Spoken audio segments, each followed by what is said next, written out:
మరోసారి స్పీకర్ అయ్యన్న పాత్రుడు వివాదాస్పద వ్యాఖ్యలు చేశారు. తాను గోవా పర్యటనకు వెళ్తే తెలుగు రాష్ట్రాలకు చెందిన పర్యాటకులంతా అక్కడే ఉన్నారు, విశాఖలో ఉన్న నిబంధనలు అక్కడ లేవని చెప్పారు. టూరిస్టులు బీచ్ లో కూర్చుని టీ తాగాలని కోరుకోరు, భర్త పెగ్ వేస్తుంటే భార్య ఐస్ క్రీం తింటూ ఎంజాయ్ చేయాలని కోరుకుంటారని అయ్యన్న పాత్రుడు అన్నారు. విశాఖపట్నం రిస్ట్రిక్షన్స్ గోవాలో లేవు. మొన్న గోవా వెళ్ళాను అశోక్ గజపతి చూడడానికి. మొత్తం టూరిస్టులంతా అక్కడ ఉండవు. హైదరాబాద్ నుంచి అందరూ కూడా అక్కడ ఉన్నారు.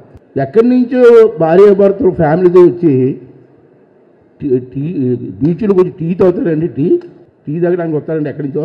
సరదాగా భార్య భర్తలు కూర్చొని బీచ్లో కూర్చొని భర్త ఏమో రెండు పెగ్గలు వేస్తాడు, ఈవిడేమో ఐస్ క్రీమ్ తిరుగుతుంది, హ్యాపీగా ఎంజాయ్ చేయాలి.